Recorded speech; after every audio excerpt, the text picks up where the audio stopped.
Hey guys, welcome to this week's Money and Investing Show. This week we are looking at the US debt ceiling, and irrespective of where you invest, whether that's in local markets or whether it's in the US, this is something that will have an impact on global markets, both in terms of shares and in terms of bonds. Plenty of things to take note of on here, and as always, most importantly, don't just simply take notes, make sure you take plenty of action. See you in the show. Hey guys, welcome to this week's Money and Investing Show with me, your host, Andrew Baxter, and as always, my offsider and co-host, Mitchell Laurential. Thanks for having me on the show, Mr. Baxter. Looking dashing as always. Good to see you too, my friend. Hopefully you had a good trip to the US and some good insights for us from being on the ground there in New York. Absolutely. Just near my hotel was the debt clock as such, which is actually our topic of conversation. One of your least favorite topics is debt. We're going to be talking about the US debt ceiling. Now, this did come up in conversation in 2022, about midway through the year, although quite a timely exercise. We have this conversation now. It is. It's been, talked of in the media, the usual scaremongering, horrific, the world's about to stop spinning because it's going to breach its debt ceiling, which is an astronomical $31.4 trillion now. It's a lot of money. It used to be 30. I think it's been increased to 31.4, hasn't it? And will very likely be increased again this year, I suspect, but I'm sure we'll get into that as we dive deeper in the podcast. Absolutely. So before we go any further then, AB, your insight, what is the debt ceiling? How does it work? Okay, so the debt ceiling is really effectively the total amount compounding of US government debt. And why would you have debt? Well, if you've borrowed to buy something or if you're spending more than you earn. So if we look at this in a household situation in the first instance, if you've borrowed and you've got a mortgage, well, that's your debt, but you're chipping away at that and hopefully you've got a payoff date for it somewhere down the line, whether it's 25 years or if you've got yourself structured properly and you can accelerate your repayments, then bring it in a bit quicker than that. The other side of the coin is, your personal debt. If you spend more than you earn, so let's say you pull in $2,000 a week, but you've got a fairly hefty spending experience and you're spending 2.5, well, your debt's going to increase. And when we look at the US government, as most governments around the world have been, they're much better at spending money than they are in terms of being able to earn it or raise it. And so there's a substantial deficit where, and it's accumulating because obviously there are interest payments on it now, which, as we said at the start, is sitting at somewhere like 31 trillion with a T dollars. Is an astronomical amount of money. It's a large amount. And will it get paid back? I guess that's the question. Well, I mean, it's a lot of money to pay back. Would it be because of COVID that we saw that debt ratchet up so much with the stimulus and whatnot? Well, there's no question that COVID, as it came through, as it did in many countries, Australia included, of course, where there was a significant level of government stimulation and support provided to steer the economy through, unknown times. Definitely added to that problem, but I think there are a number of other issues too, just as we've seen in Australia. The spending that we put in to keep the economy afloat through things like JobKeeper have had longer term impacts on the job market, for example, and also given the overstimulation that perhaps governments have provided, it's also created an inflationary problem in the Western world too. So countries more often than not are always in debt. We know that that's quite common. Why are we having such a specific conversation to the US right now? We know they're bordering that ceiling as such, but why is it actually so important? Okay, so in the US, it's part of the Constitution where there's a level of debt that's deemed as being acceptable. Obviously, that level is increased substantially over the last decade or so, and if that debt breaches that or gets close to that ceiling, it's a requirement for Congress to sit and pass legislation to either raise that ceiling or to take other forms of action, which we've never had to see before, I suppose. So, it is quite significant in terms of the impact of it. There's a level to how far you can borrow, and then after that, you've got to go back and get permission to go a bit harder, I suppose, from Congress in the case of the US. So, it is a sort of hard line in the sand, albeit a line in the sand that keeps getting moved. It was 30 trillion, as you mentioned, about 2 years ago. Now it's 31.4, and I'd imagine it's probably going to go up by a similar amount again this time if Congress push that legislation. And I think it's Amendment 14 in the Constitution for them to do it. Yeah. So question for you, AB, if that line in the sand were not to be moved and the ceiling were to be hit, or at least sailed close to as such, what would actually happen to the US economy? Yeah, it's catastrophic. It's shutdown time. So government employees stop getting paid and the wheels of commerce grind to a halt. It's something that hasn't been seen previously. There's been very, very close to it as there's been a political standoff, and I guess we'll talk about what that might look like this time around through Congress as we go deeper into the subject. So, it is catastrophic. It's the end. We can't pay back. We're not in a position to borrow anymore. We're tapped out, and that would be, economic Armageddon. And the idea of that is really multifaceted. Number one, if you're a government employee, you stop getting paid, which immediately stops your spending, which immediately has a knock-on effect within the economy. Secondly, if there's a risk of default on the part of the US where they say, look, we can't pay our debt back, then that unsettles the global economy on a scale that's never been seen before, in which case you have huge volatility, huge sell-offs in all asset classes, in all markets, and it's just a disaster.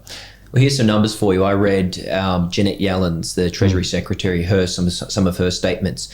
Only about a third of that debt is within the US, about 10 trillion. That means there's 20 trillion out there of global debt as such. If the US can't pay that back, that would have huge effects on countries even like here in Australia, right? Yeah, it would.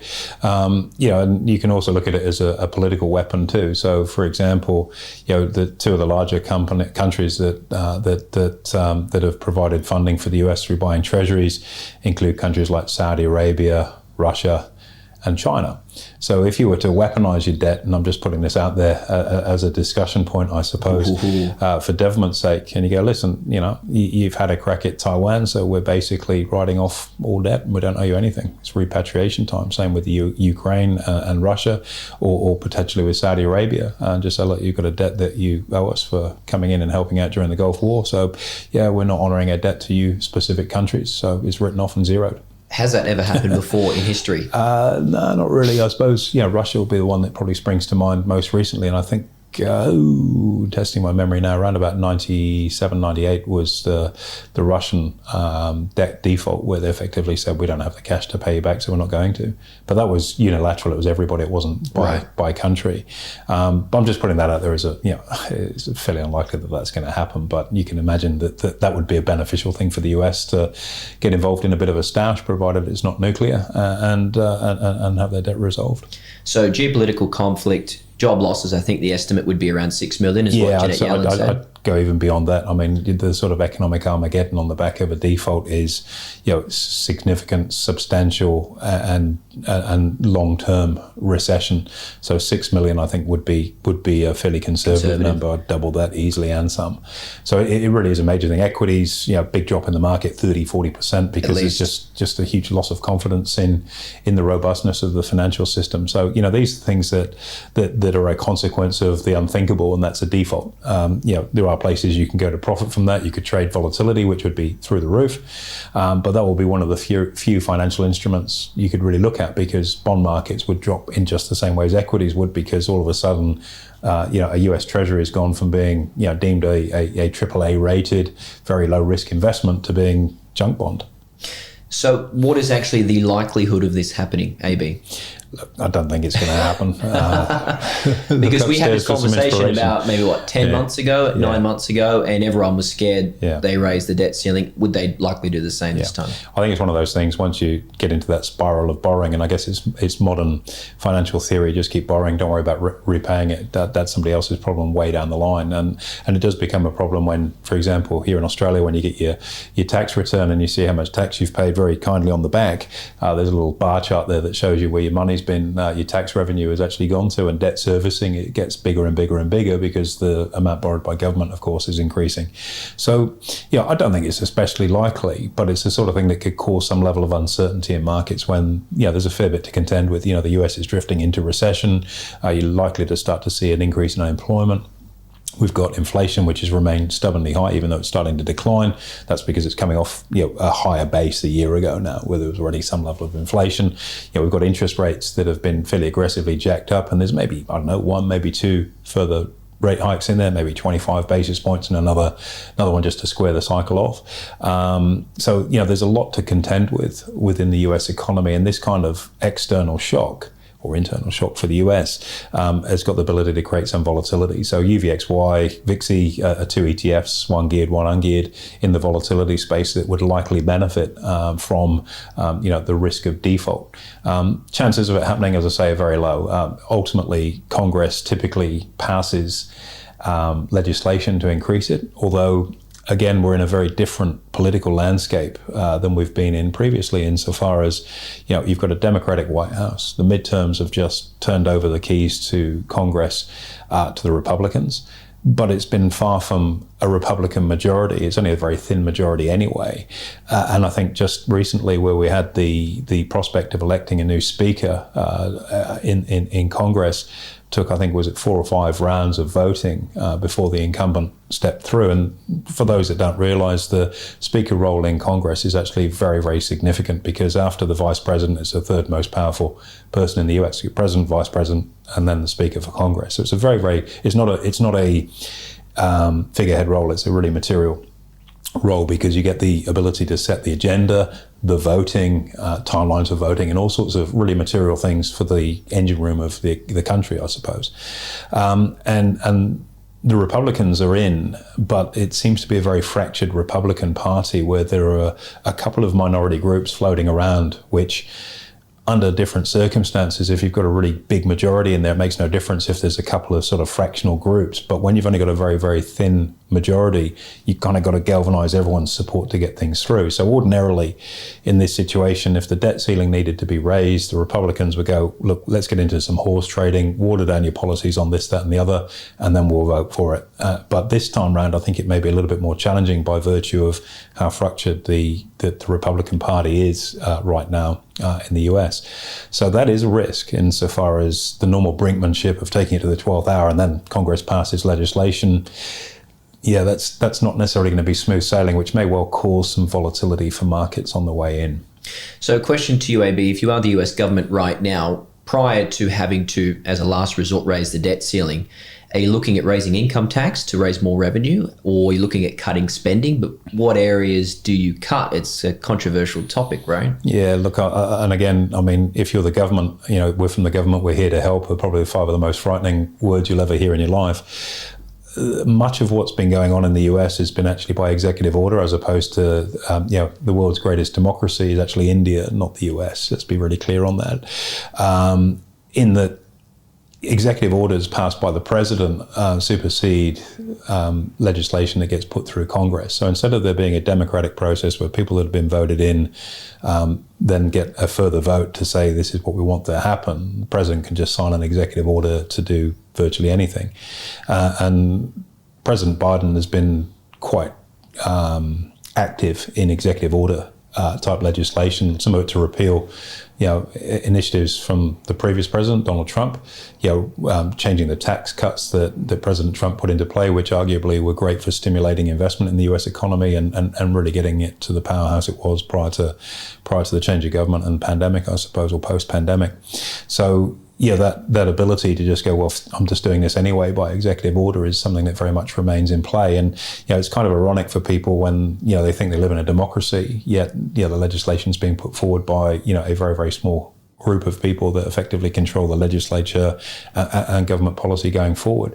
So I spoke previously about winding back the tax cuts that were put into play from President Trump. Some of the other things that sit in that sort of in tray, if you will, of executive orders or political agenda, and bear in mind, if we're seeing the US drive into a recession, these are times where good, robust economic management is extremely important. So you've got to watch what you spend and be very deliberate in terms of the way that you collect the revenue up and start to fatten the goose, if you will. When you get that wrong, a good example of getting it wrong would be Liz Truss, arguably the shortest serving UK Prime Minister. I think she just made it over the line by 1 day to not be the shortest serving, but nonetheless, here you are in the midst of a set of economic circumstances and you belligerently go about a political agenda which is so far in conflict with the economic statistics and economic position at the time that you effectively single-handedly wreck your economy, where you see the UK losing its reputation for being a very steady, as she goes, stable economy to this wild card, depending on who's sitting in the big chair, depends on what you kind of get perception from a world markets perspective, and the pound and the bond market, the gilt market in London hasn't really recovered from that shock yet. So turning back to the US, you look at some of the tax legislation that's been brought in, and it should come as no surprise. You've got a Democratic government, or Democratic Party, should I say, in government. So you're going to have a real push forward of very liberal agendas, because that's the nature of the party. And I guess as a capitalist, as a free marketeer as I am, some of that I find quite hard to come to terms with. And some of the things that we're talking about here is an overhaul of the tax situation in the US. And look, I get it. If you're you're in a position where you've got significant wealth, the tax structure in the US is actually quite well put together to help you tiptoe around having to pay your fair share. At the same time, when you change the legislation and propose taxing unrealized capital gains on shares and other assets in order to shake the tree and get money in, you've got to call into question the validity of that. So let's take, for example, you have stock in a company, and that particular company has done especially well. So you are going to be taxed on not what you've realized from it. Because don't forget, if you own shares in a company, you only enjoy the benefit of those shares when you realize the gain from it. So on an unrealized basis, the share price might have doubled. So if you've got to pay capital gains tax on the share price doubling, but you haven't actually received the benefit, you're paying tax on something you haven't actually had the proceeds from. What then happens if that company collapses and the share price drops to zero and you've got an enormous capital loss? Do you go to the government and say, well, I've got a capital loss now, can I have can I have a refund? Which I'd suspect isn't going to happen. So, this notion of unrealized capital gain taxing, I understand why it's been put forward, because the US and a lot of wealthy people in the US reinvest in their businesses. A lot of hedge fund managers, for example, keep their money in the company to help defer, not avoid, because you can't avoid it at the end of the day, but defer paying Push tax. It down the line, which makes sense, time value of money discounts and Sure. so on and so forth. So it makes sense to do that. And it's legislated that you can do that. But to try and tax that is nonsensical. It's a pure political play. We're going to go after the rich to support the poor, because typically lower income earners will support the Democratic Party. So it's political agenda. If you take some of the other things, like, for example, and again, as a free marketeer, as a capitalist, the forgiveness, if you will, of your university debt. So that number runs, I think, is about $350 billion. It's a lot, yeah. 330, I think it is. $330 billion the US government is looking to write off in forgiveness for university debt. That's a lot of money. Right. So, A, that money has to come from somewhere at a time when things are looking a little bit more challenging. But secondly, if you've been to university and consumed the resources, okay, so you were there, you were using the service, you've got an education, and now you don't have to pay for it, that likely means that more and more people will start going to university because it's free. And just because they've gone to university doesn't necessarily provide an economic benefit for the country, because you could stay being a student for, I've got a couple of people I did meet at uni that had been there for 10 years, not because they're just resitting, changing courses because they enjoy that way of life and they don't want to get out into the world. All of a sudden, you've got a free swing at this hedonistic period in your life that you're never going to have to pay for. Whereas if you've consumed the resources and you go into the job market, the idea of capitalism is to take a resource and multiply the impact of that resource. So if you take one unit of input, whether it be labor, raw materials, machinery, energy, whatever it might be, in a model of free markets, you take that one unit of input and turn it into 2 or 3 or 5 or 10, which creates a greater good for everybody, not just the person that's getting that benefit, but the tax you then pay, the people you employ, the products you're able to help people with, and so on and so forth. If you go to uni and you consume university, and then on the other end of it, you don't have to return $1 on that because you don't have to get $1 from it to pay it back. All of a sudden, that resource is not being used in its most efficient way. Kind of grates a little bit, that. $330 billion in write-offs to achieve what? And really, without being too political, the school system in the US, as it is, is typically left-wing across most parts of the world, but especially in the US in terms of people who identify as being Democrats, is a great vote winner for the Democrat Party, and it's a way of sort of staying in office. It's not for the greater good of the economy. It's not to help people that can't afford an education to get it, because you can get scholarships. So I'm from a working class background. I got into uni. I paid my way through it. It's possible to do that. It just might be a little bit harder, but that barrier to entry is exactly the reason why it should be there, to make sure when you do get there and get that opportunity, you make the most from it. Absolutely. And that's an efficient use of resources, which I guess is what capitalism is all about. You've had other things like the Inflation Reduction Act. Again, these things cause huge consumptions of capital, bigger government departments to supervise them, but there's no real tangible benefit on the other side. So, it's an interesting one. And if you look at the spending pattern under the Biden administration, I think there's something like $10 trillion of additional spending has been created over the next few years through executive orders and some of these more fanciful, possibly politically motivated and liberal policy.